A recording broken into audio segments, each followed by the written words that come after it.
Lucas, hay una película que ya tiene varios años, de un gran director argentino, Aristarain, que está filmada en esa frontera bellísima y difusa que hay entre La Pampa y la Patagonia. Y ahí hay un personaje que hace un actor español, José Sacristán, que es un geólogo español que está trabajando circunstancialmente ahí, ¿no? Y la maestra de una escuelita rural lo invita a dar una clase de geología.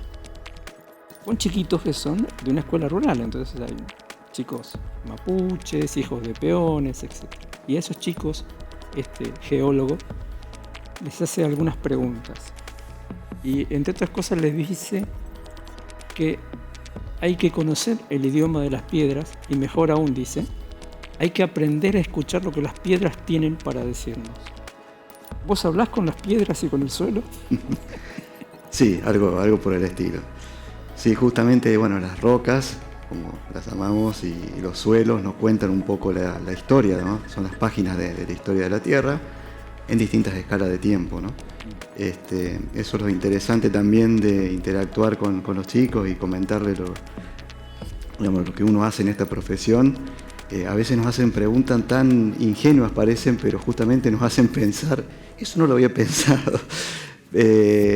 Así que sí, desde ya que nuestro trabajo se trata de eso, de tratar de leer qué nos está contando las rocas y, bueno, y en mi caso particularmente los suelos. Recuerdo también otra anécdota de un profesor de biología que llevó a un grupo de sus alumnos primer año de la universidad a lo que en La Plata se llama las catacumbas, que son los sótanos del museo, y ahí los dejó frente a una pecera, les dio una libreta a cada uno, les dijo, vuelvo en 1 hora, anoten todo lo que vean. Como primer clase, digamos. Sí.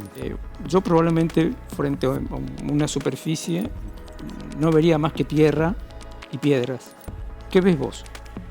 Bueno, justamente nosotros, donde muchas veces incluso hasta vamos de vacaciones, lugares hermosos desde el punto de vista del paisaje, a veces uno lo primero que hace es tratar de leer qué nos está contando. Es la geomorfología, por ejemplo, la forma del relieve, las rocas en sí, de qué origen son. Bueno, tratamos de hacer siempre, es automático en los geólogos, una reconstrucción del pasado hasta el presente, cómo se formó, ¿no? Y ahí nosotros, como te hicieron en la facultad, o a mí también me lo han hecho, caminando por la cordillera en San Juan, de dejarnos todo un día con una libreta, dibujen el perfil, a ver qué ven, qué les llama la atención. Al principio cada uno ve cosas distintas, ¿no? Uno se lleva por el color, por la forma de las rocas, o incluso, bueno, por la morfología del paisaje en sí, por si hay piedras o no hay piedras. Cada uno observa algo distinto. Y bueno, y ya con el transcurso del tiempo, automáticamente empezamos a reconstruir esa historia, ¿no? Partiendo de lo más viejo hacia lo más nuevo. ¿Qué tipo de ambiente fue? ¿Fue un ambiente marino? ¿Fue un ambiente continental? ¿Por qué? ¿Qué significa el color, por ejemplo, de las rocas? La forma, el tamaño, la disposición de las capas o estratos. Bueno, todo eso lo ordenamos y tratamos de tener un modelo de evolución, ¿no? y de contar la historia de ese paisaje. Eso creo que es apasionante. A mí de chico, creo que, bueno, todo investigador, el motor es la curiosidad. Entonces, nuestro país tiene lugares hermosos. Cuando uno va y mira las montañas, los colores y demás, siempre me motivó la curiosidad de saber por qué eso es como es, ¿no? Y bueno, me encontré con esta carrera que me dio muchas explicaciones, pero como siempre abre muchas más preguntas, ¿no? Claro. Y esa es la ciencia, justamente. Exactamente, esa es la naturaleza de la ciencia. Contanos dónde te formaste. Bueno, yo soy cordobés. Me formé en la Universidad Nacional de Córdoba. Allí hice mi carrera de grado, me recibí de geólogo. Y terminando ya la facultad, la carrera, me encontré con la posibilidad de una beca en Buenos Aires, el Instituto de Suelos del INTA Castelar, un centro de investigaciones nacional que tiene el INTA. Y ahí siguió mi formación en Buenos Aires, siempre, digamos, cursando en la Universidad de Córdoba, la carrera de posgrado también, pero mis actividades las desarrollaba día a día en Buenos Aires con un proyecto acá en Misiones, de suelos. los suelos. Después vamos a ir al tema suelos. Bien. Pues sigamos hablando un poco de geología, más en términos generales, digo.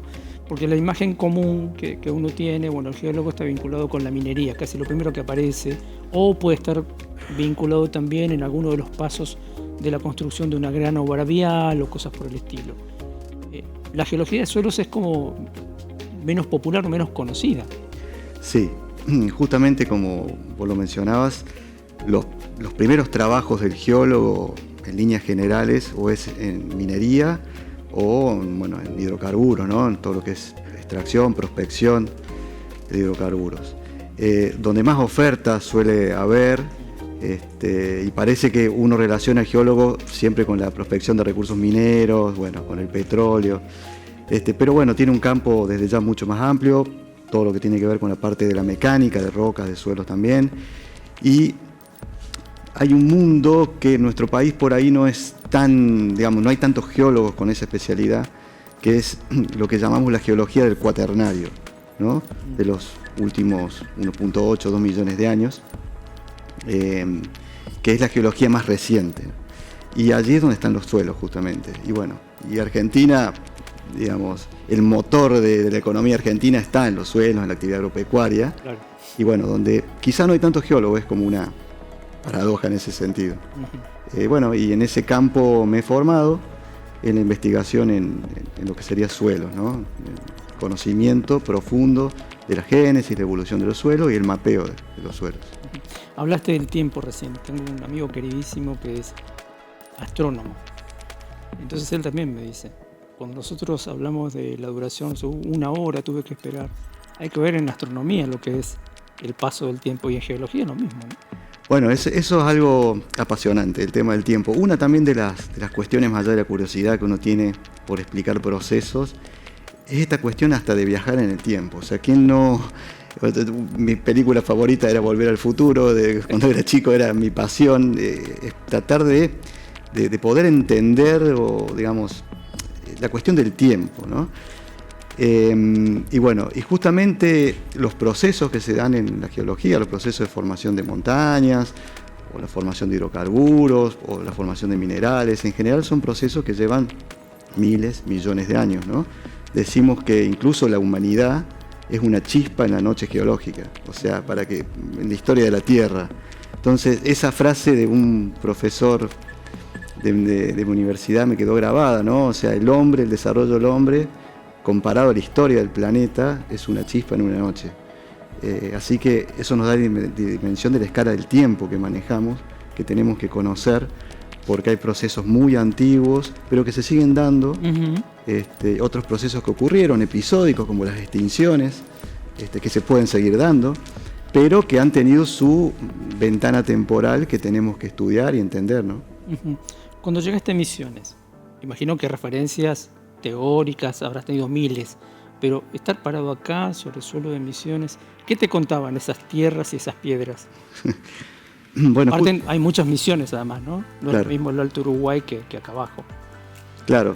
Bueno, justamente lo que me trajo Misiones fue un proyecto para investigar el origen de los suelos. Aunque pareciera que algo que se conocía, o decir, bueno, ¿de dónde vienen los suelos rojos de Misiones?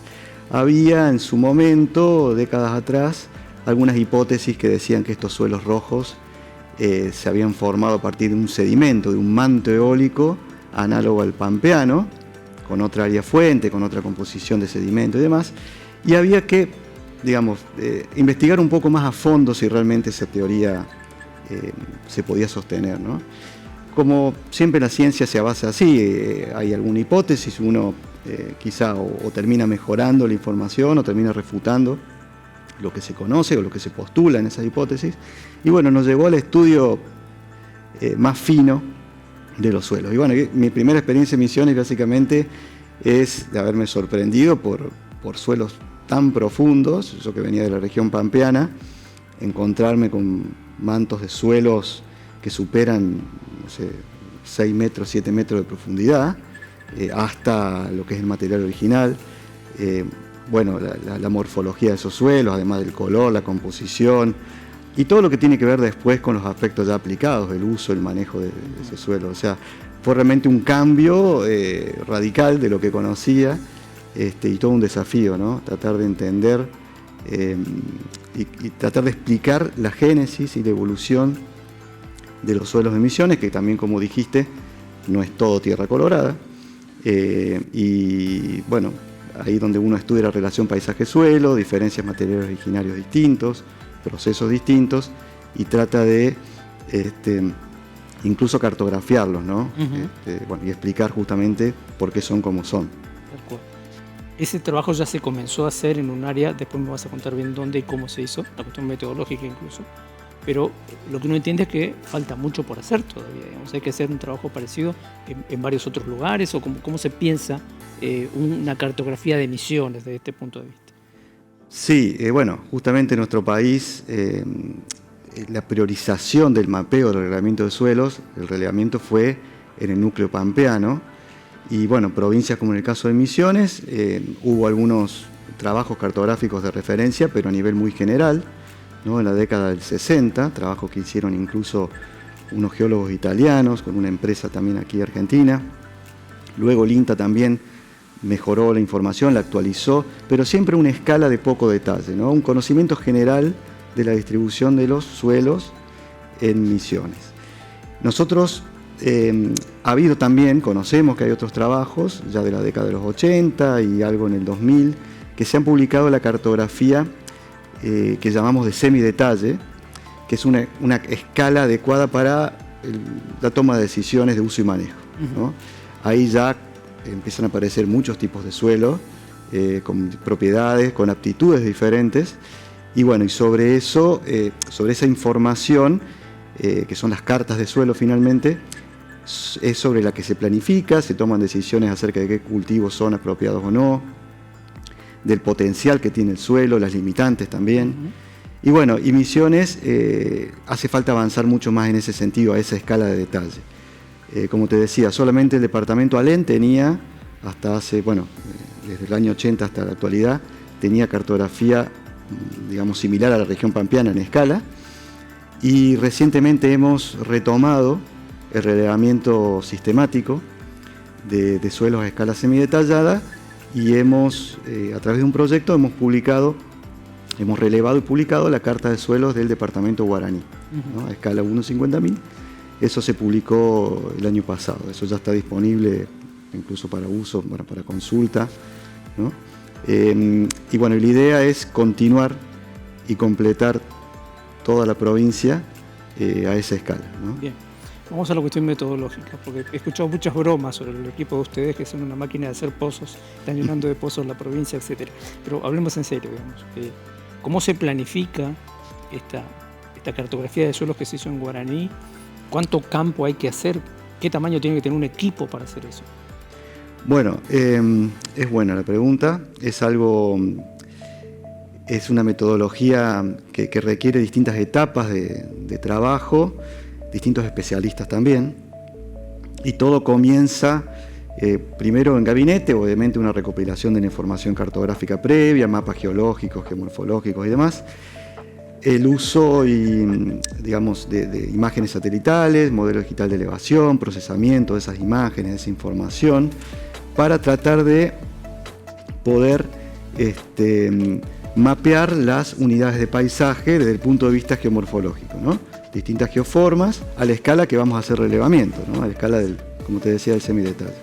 Y ahí donde viene después, sobre ese mapa previo, ese mapa base, que básicamente es geomorfológico, sobre eso viene después la planificación del trabajo de campo, y el trabajo de campo en sí, que requiere un volumen de profesionales, que en este caso demandó aproximadamente 20 personas, algunas veces un poco más, algunas veces un poco menos, con colaboraciones incluso también de estudiantes y otros profesionales que también para aprender la metodología del trabajo se han sumado. Y bueno, y un equipo nacional, porque no hay especialistas en Misiones en lo que es el reconocimiento, el relevamiento de suelos a campo. Estamos formando nuevos, jóvenes en esta temática. Y bueno, y hemos concentrado un equipo nacional de diversas unidades, sobre todo de INTA del país, que se han concentrado aquí. Toda una organización logística, ¿no? Tiene que acompañar desde el tiempo, porque hay que estar más de una semana por campaña haciendo pozos, relevando a través de una red ya de muestreo preestablecida, colectando muestras, llenando fichas de descripción de suelos. Después a la noche seguimos con la discusión de lo que vio cada equipo. Estos son varios equipos, hemos sido 6, 7 equipos distribuidos, barriendo distintas áreas para cubrir toda esa variabilidad geomorfológica que habíamos previamente en gabinete marcado, ¿no? Así que bueno, y después de todas esas varias campañas, hemos hecho a través de 2 años aproximadamente una campaña cada 2 meses, de 7 días, un poco más. Hemos relevado más de 300 pozos aproximadamente con descripción, muestreo, y luego análisis exploratorio de laboratorio, y finalmente lo que llamamos los suelos modales o las calicatas finales, que han sido 25 aproximadamente perfiles representativos, 25 tipos de suelos diferentes en 300.000 hectáreas. Así que, bueno, compilando la información después del laboratorio de esas calicatas, clasificando los suelos, estableciendo, llegando a un modelo suelo-paisaje y finalmente lo que es el mapa de unidades cartográficas del suelo, que nos dice, bueno, qué tipo de suelo tenemos, que puede ser por unidad, puede ser 1 o 2, 3 suelos, en qué proporción, y todas las características físicas y químicas, y la aptitud para los cultivos de la región, ¿no? Si son aptos o no. Entonces acá hay un instrumento que, como vos comentabas hace un rato, está ya disponible, esos mapas están accesibles y que sirven para tomar decisiones. No solamente a las autoridades, a los investigadores, sino al propio productor. Contame eso un poco. Claro, digamos, la información que generamos, lo que es la cartografía de suelos, es una información que tiene, como bien decías, múltiples usuarios. Los tomadores de decisiones, ya sea en entes gubernamentales, para la definición de políticas públicas, el ámbito académico desde ya, y el productor que quiere saber si en su, digamos, su campo, qué suelos tiene, qué se puede encontrar, si son suelos aptos o no para yerba, por ejemplo, porque muchas veces parece que es conocido, ¿no? Bueno, la yerba en suelos rojos, pero yo te puedo contar que suelos rojos no hay un solo tipo de suelo rojo, claro, ¿no? Hay diferentes tipos de suelos rojos. Por empezar, 3 órdenes distintos, y dentro de esos órdenes, si empezamos a ir más fino, encontramos distintos tipos de suelo dentro de esos 3 órdenes, y que tienen una aptitud que puede ser buena o no para la yerba, puede ser marginal, y bueno, en el caso que sea marginal y uno decida hacer yerba, también ese mapa de suelo el productor puede encontrar algunas pautas mínimas, recomendaciones de cómo poner ese suelo en producción sin degradar el recurso y para tener una producción sostenida, ¿no? Entonces, esa información se puede encontrar el productor. Desde ya, y esto hay que aclararlo, no es un mapa a nivel de lote. Si yo tengo 20 hectáreas, exactamente no voy a tener el pozo ahí estudiado allí, ¿no? Es un mapa a un nivel departamental, pero ya nos da un marco de referencia mucho mejor del mapa provincial que teníamos de suelos, y que cualquier productor con cierta, digamos, asesoría, o sea, que lo puedan asesorar o se arrima al INTA, de ya para eso estamos, puede interpretar esa información y bajarla a la escala de su lote, ¿no? Quiero que volvamos al principio de alguna manera. Si tuvieras que contarnos en 2-3 minutos la historia de las piedras y las tierras de Misiones, ¿qué se puede contar? Porque hay basalto, vos hablabas de los suelos rojos, hay algún pasado volcánico, hay tierras y piedras primas en Brasil y en Paraguay. Sí, bueno, justamente hubo un gran proceso hace 250 millones de años, que fue la apertura del océano, Atlántico. En realidad hace 130 millones de años fue la apertura del océano Atlántico, pero veníamos de una configuración de los continentes que estaban unidos. Entonces, la apertura del Atlántico, como te decía, hace 130 millones de años, generó una mega fractura y un ascenso de material, ¿no? Material muy profundo, de roca ígnea, que es lo que conocemos finalmente como los basaltos, ¿no? Eso produjo un derrame de lava, no solamente en Misiones, sino en Brasil, Paraguay, la gran cuenca petrográfica de Paraná.